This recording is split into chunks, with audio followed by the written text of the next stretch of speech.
그날은 새벽 3시였어요. 깊은 잠에 빠져있던 제가 문득 깨어난 건 거칠고 다급한 두드림 소리 때문이었습니다. 쿵쿵하는 소리가 조용한 새벽 공기를 가르며 온 집안을 흔들어댔어요. 처음엔 꿈인 줄 알았습니다. 70이 넘은 늙은이가 새벽에 누구를 만나겠어요? 할머니 목소리가 들렸어요. 남자 목소리였는데 굉장히 다급하고 절박했습니다. 마치 무슨 큰일이라도 난 것처럼요. 저는 가슴이 철렁했어요.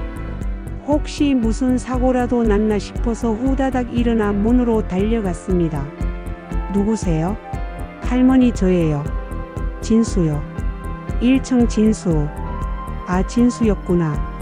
그제야 안심이 됐어요. 진수는 1층에 새들어 사는 총각이었거든요. 20살 남짓한 나이에 혼자 살면서 야간 알바를 하는 조용한 아이였어요. 가끔 계단에서 마주치면 정중하게 인사하고 무거운 짐이 있으면 도와주곤 했던 착한 총각이었습니다. 왜 그래 진수야? 이 새벽에 문고리에 손을 걸치려는 순간이었어요. 할머니 빨리 도망가세요. 그 말이 귀가에 꽂히는 순간 온몸에 소름이 돋았습니다. 도망가라고. 왜? 무엇 때문에? 머릿속이 하얘졌어요. 하지만 이상하게도 몸이 먼저 반응했습니다. 손이 저절로 움직여서 현관문 빗장을 풀고 있었어요.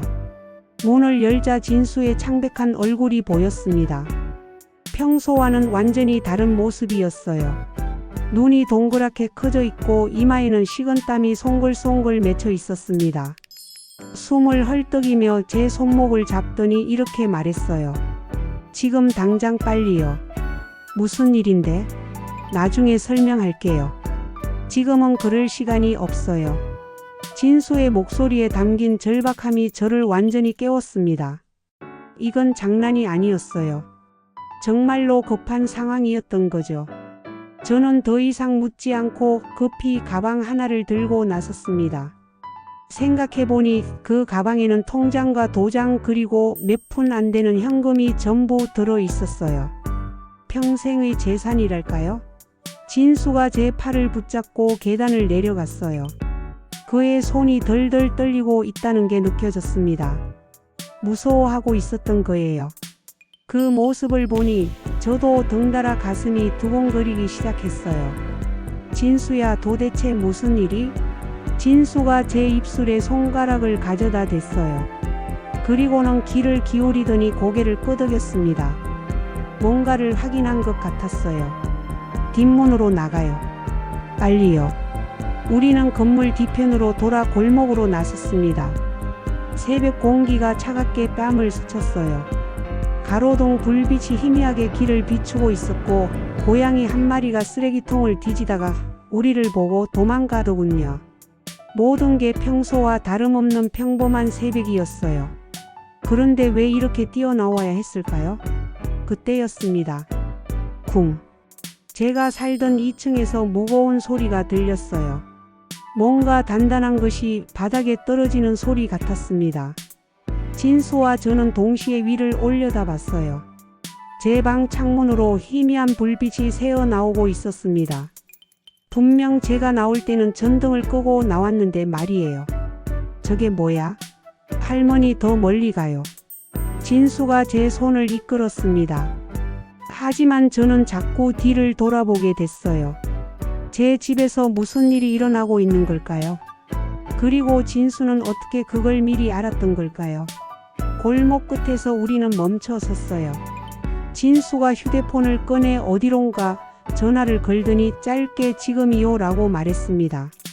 그리고는 전화를 끊고 저를 돌아봤어요. 할머니 이제 말씀드릴게요. 그의 얼굴이 가로등 불빛에 어둡게 반쪽이 가려져 보였습니다. 마치 영화의 한 장면 같았어요. 긴장감이 흐르는 밤의 장면 말이에요. 사실은 진수가 말을 시작하려는 순간 저 멀리서 차 소리가 들렸습니다.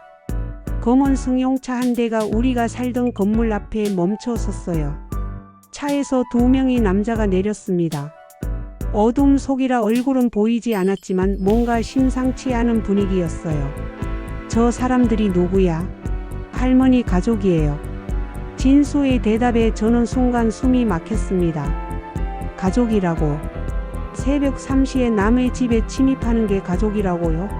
하지만 곧 끔찍한 추측이 머릿속을 스쳤어요.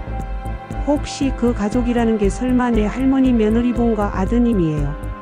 그 순간 온몸에 피가 거꾸로 도는 것 같았습니다.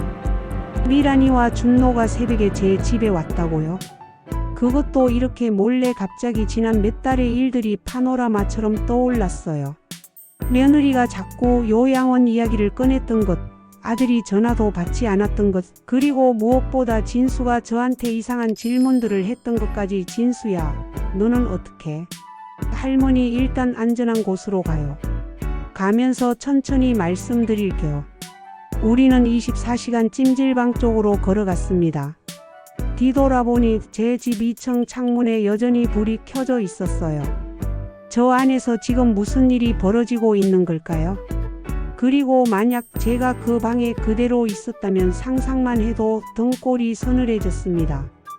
새벽 바람이 불어와 제 잠옷 자락을 흔들었어요. 차갑고 날카로운 바람이었지만 그 바람이 저를 살려준 건지도 모르겠어요. 만약 진수가 깨워주지 않았다면 저는 지금쯤 어떻게 됐을까요? 할머니 괜찮으세요? 진수가 걱정스럽게 물었어요. 그제야 제가 부들부들 떨고 있다는 걸 깨달았습니다. 무서움 때문만이 아니었어요. 분노 때문이기도 했죠. 제가 10달 동안 뱃속에 품고 키운 아들이 제가 며느리라고 부르며 사랑했던 여자가 저를 이렇게 대한다는 사실에 가슴이 미어졌어요. 하지만 동시에 다행이라는 생각도 들었습니다. 진수라는 천사 같은 총각 덕분에 목숨을 구했으니까요. 만약 이 아이가 없었다면 저는 지금쯤 고마워, 진수야. 제가 떨리는 목소리로 말하자 진수가 씁쓸하게 웃었어요. 아직 고마워하시기엔 일러요. 할머니, 이제 시작이거든요. 그 말이 무슨 뜻인지 물어보려던 찰나 찜질방에 도착했습니다. 따뜻한 불빛이 새어 나오는 입구를 보니 비로소 안심이 됐어요. 살았구나 하는 생각이 들었습니다. 하지만 진수의 말이 계속 맴돌았어요. 이제 시작이라고. 도대체 무엇의 시작이라는 걸까요? 찜질방. 로비의 형광등 불빛에서 진수의 얼굴을 제대로 본 건 그때가 처음이었어요. 생각보다 훨씬 진지하고 단단한 표정이었습니다. 평소에 순진해 보이던 총각의 모습은 온데간데 없었어요. 할머니, 이제 정말로 모든 걸 말씀드릴게요. 진수가 심각한 표정으로 말했습니다. 하지만 들으시고 나면 많이 충격받으실 거예요. 정말 들으실 건가요? 저는 고개를 끄덕였어요. 이미 여기까지 왔는데 뭘 더 망설이겠어요? 게다가 진실을 알 권리가 있잖아요. 내 목숨이 걸린 문제인데 말이에요. 그래, 말해봐. 진수가 깊이 숨을 들이쉬더니 입을 열었습니다. 할머니, 며느리분이 할머니를 죽이려고 하고 있어요. 그 말이 떨어지는 순간 찜질방의 모든 소음이 사라진 것 같았어요. 에어컨 돌아가는 소리도, 밤늦게 찜질방에 온 사람들의 발소리도, 심지어 제 숨소리까지도 모든 게 정지된 것 같았습니다. 세상이 멈춰버린 것 같은 그 순간 저는 단 하나의 질문만 할 수 있었어요. 왜? 진수의 그 한마디가 제 가슴에 비수처럼 꽂혔어요. 며느리분이 할머니를 죽이려고 하고 있어요. 찜질방 로비의 따뜻한 불빛 아래에서도 온몸이 얼어붙는 것 같았습니다. 죽이려고 한다고요? 미란이가 저를요? 아무리 사이가 안 좋다고 해도 설마 그런 끔찍한 생각까지 할까요? 진수야, 그게 무슨 할머니, 일단 앉으세요. 진수가 제 팔을 부축해서 로비 한쪽 소파에 앉혔어요. 제 다리가 후들후들 떨리고 있다는 걸 그때 깨달았습니다. 충격이 너무 컸던 거죠. 천천히 말씀드릴게요. 하지만 그 전에 먼저 할머니의 이야기부터 들어야겠어요. 진수가 조심스럽게 말했어요. 며느리분과 언제부터 사이가 안 좋으셨나요? 그 질문을 받고 보니 참 복잡한 심정이 들었어요. 언제부터였을까요? 처음엔 정말 좋았거든요. 미란이를 처음 만났을 때는 이런 예쁘고 착한 며느리를 어디서 데려왔나 싶을 정도였으니까요. 처음엔 아니었어. 제가 중얼거리듯 말했어요. 그러자 마치 본물 터진 것처럼 지난 일들이 쏟아져 나오기 시작했습니다. 미란이를 처음 본 건 5년 전이었어요. 그때를 떠올리니 마음이 복잡해졌습니다. 준노가 데려왔을 때 정말 반가웠거든요. 35된 아들이 워낙 일만 하느라 결혼 생각을 안 해서 제가 얼마나 걱정했는지 모르거든요. 그날이 생각났습니다. 따뜻한 봄날이었는데 미란이가 하얀 원피스를 입고 와서 정중하게 인사하더라고요. 어머님 안녕하세요. 준노 씨로부터 많은 이야기 들었어요. 목소리도 부드럽고 예뻤어요. 첫인상이 너무 좋았었어요. 예쁘기도 했지만 예의도 바르고 무엇보다 준노를 바라보는 눈빛이 진짜 사랑하는 사람을 보는 눈이었거든요. 진수가 고개를 끄덕이며 들어주고 있었어요. 그런데 이상하게도 그 아이 표정이 점점 어두워지는 것 같았습니다.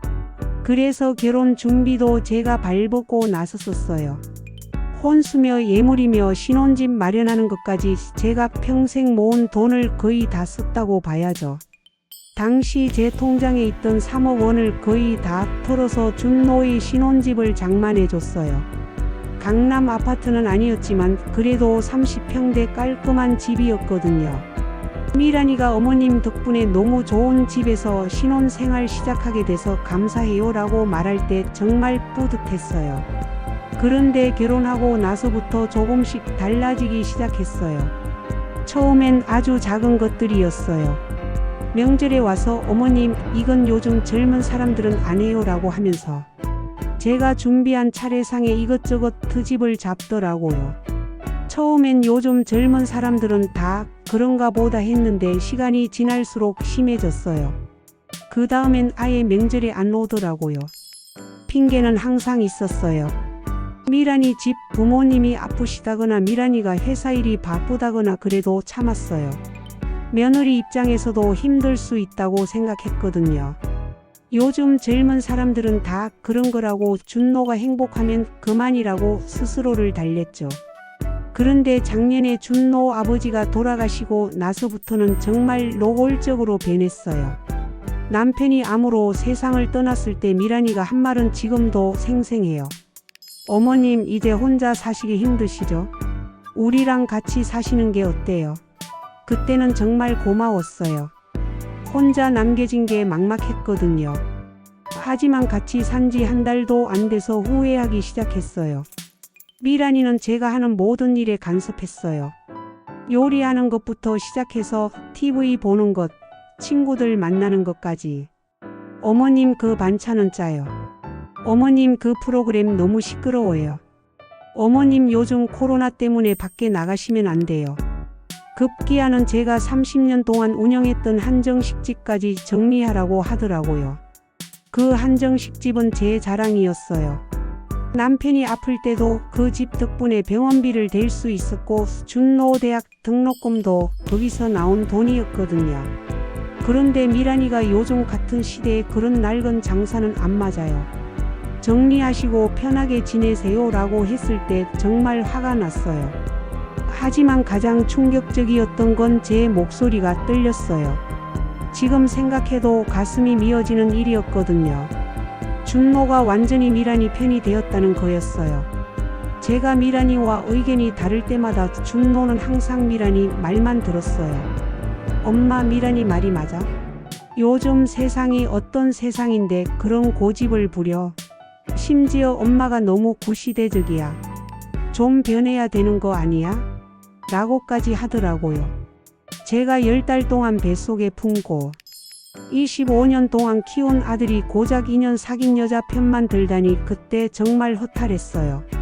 그러다가 결정타가 된 건 지난 겨울이었어요. 그날도 지금처럼 추운 겨울이었어요. 제가 감기에 걸려서 열이 펄펄 끓고 있었는데 미란이가 어머님 병원에서 코로나 검사 받으세요. 우리까지 옮으면 안 되거든요 라고 하더라고요. 그것도 모자라서 검사 결과 나올 때까지 방에서 나오지 마세요 라고 했어요. 이틀 동안 방에 갇혀 있는데 아무도 안부조차 묻지 않더라고요. 물 한 잔, 죽 한 그릇 갖다 주는 사람이 없었어요.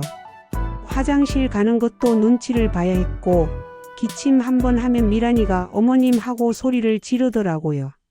그때 정말 서러웠어요. 이게 가족인가 싶었죠.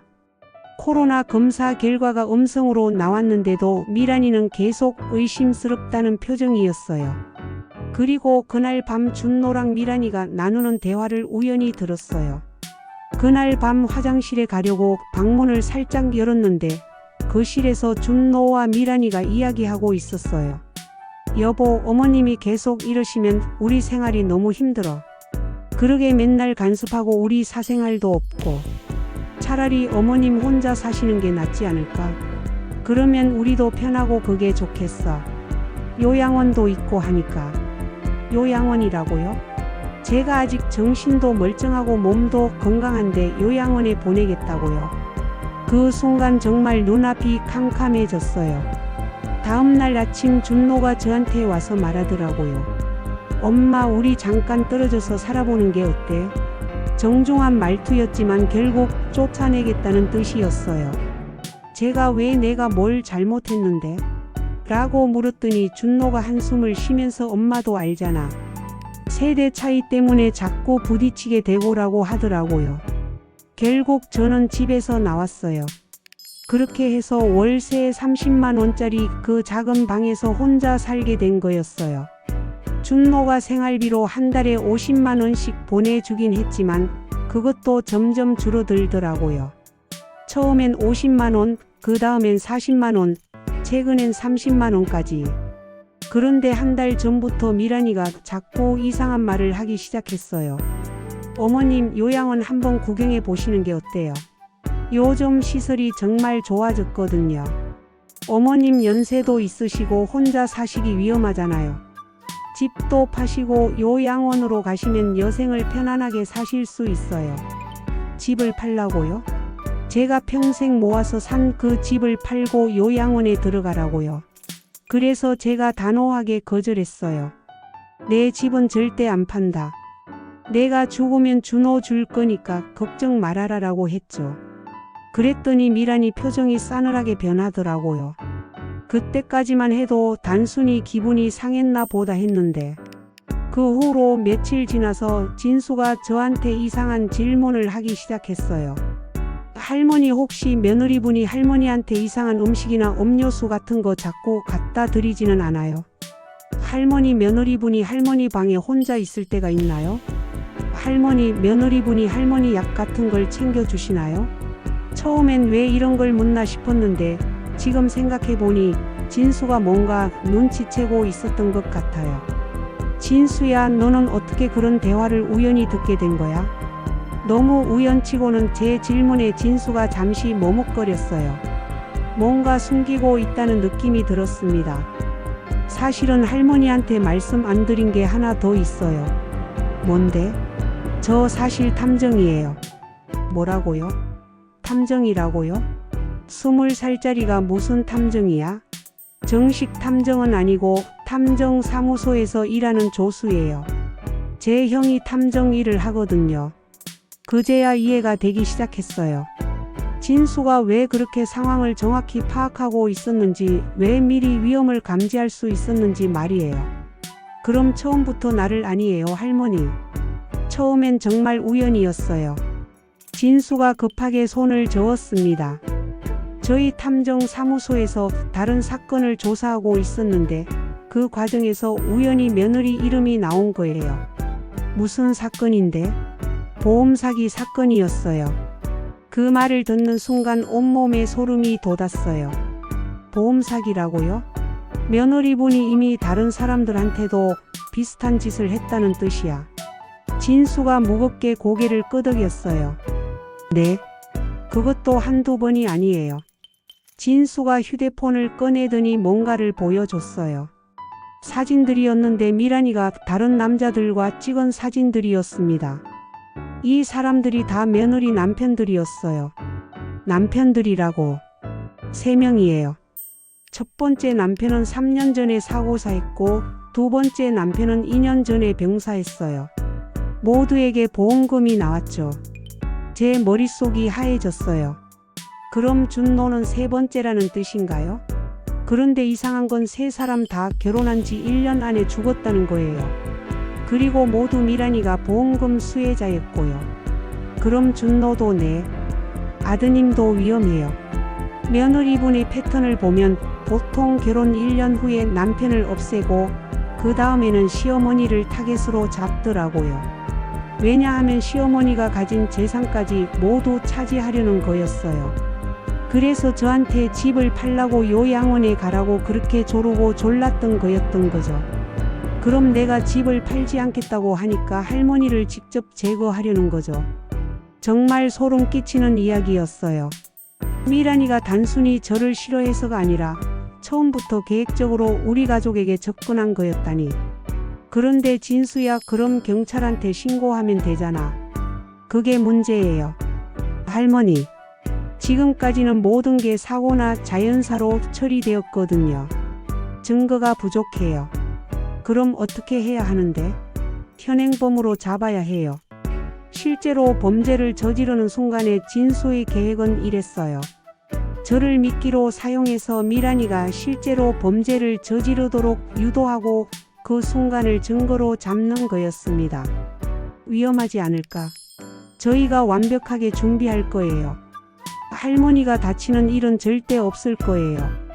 하지만 제가 걱정하는 건 제 안전만이 아니었어요. 그런데 준노는 어쩌지? 설마 준노도 같이 처벌받는 거야? 진수가 잠시 말을 멈췄어요. 그리고는 조심스럽게 입을 열었습니다.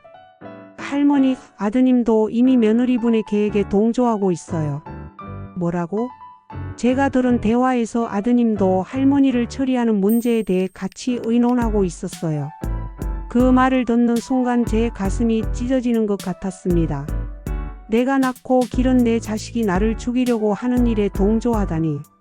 믿을 수가 없었어요. 하지만 진수의 눈빛은 너무나도 진지했습니다. 진수야, 정말이야? 제가 간신히 입을 열자 진수가 고개를 끄덕였어요. 네, 할머니. 아드님은 며느리분의 말을 맹신하고 있어요. 그리고 할머니의 재산에도 욕심을 내고 있고요. 제가 평생 읽고온 모든 것이 한순간에 무너지는 것 같았습니다. 그때 찜질방 카운터에서 직원이 저희를 부르는 소리가 들렸어요. 할머니, 이제 찜질방 문 닫을 시간이에요. 진수와 저는 부랴부랴 찜질방을 나왔습니다. 새벽 공기가 여전히 차가웠지만 제 마음은 더 차가웠어요. 어디로 가야 할까요? 진수야, 이제 어떡하지? 진수가 제 손을 꼭 잡았습니다. 할머니, 걱정 마세요. 제가 다 해결해 드릴 거예요. 이제부터 진짜 복수가 시작되는 거예요. 우리는 어둠 속을 걸어갔습니다. 어디로 가야 할지, 무엇을 해야 할지 알 수 없었지만 저는 진수를 믿었어요. 이 아이라면 저를 지켜줄 수 있을 거라는 막연한 믿음이 생겼습니다. 그리고 제 아들과 며느리에게 법의 심판을 받게 하겠다는 복수심이 제 마음을 단단하게 만들었어요.